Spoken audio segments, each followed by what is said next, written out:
Every person in the world is a salesman. Why others take up sales as a profession, others do not. They just do it in the running of their day-to-day activities. When you want to, for instance, get people to reason in your way of thinking, what do? You sell your opinion to them.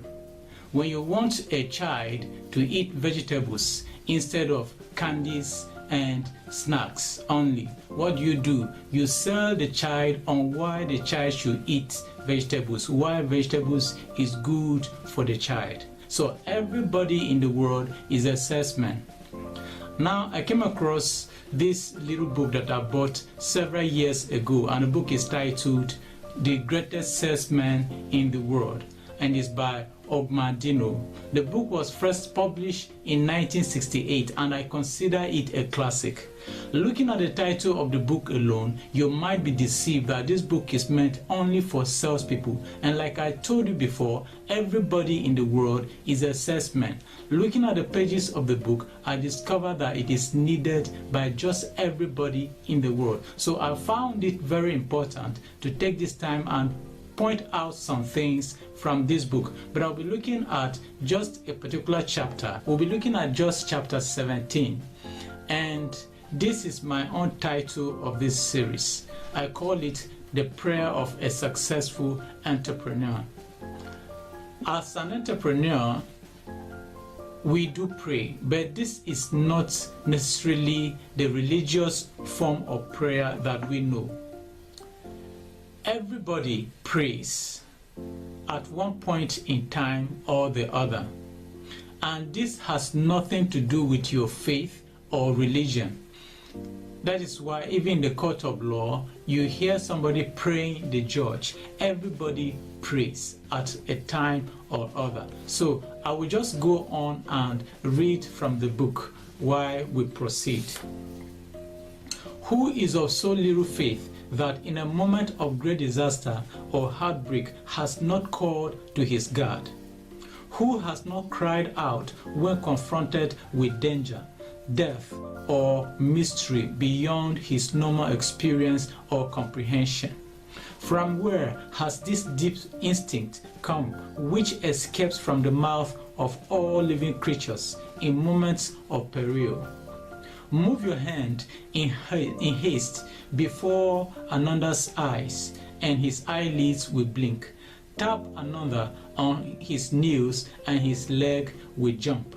Confront another with dark horror, and his mouth will say, "My God," from the same deep impulse.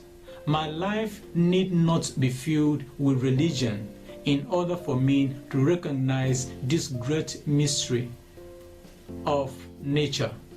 All creatures that walk the earth, including man, possess the instinct to cry for help. Why do we possess this instinct, this gift? Are not our cries a form of prayer? Is it not incomprehensible in a world governed by nature's laws to give a lamb or a mule or a bird or man the instinct to cry out for help, lest some great mind has also provided that the cry should be heard by some superior power having the ability to hear and to answer our cry? Henceforth I will pray, but my cries for help will only be cries for guidance. Never will I pray for the material things of the world. I am not calling to a servant to bring me food.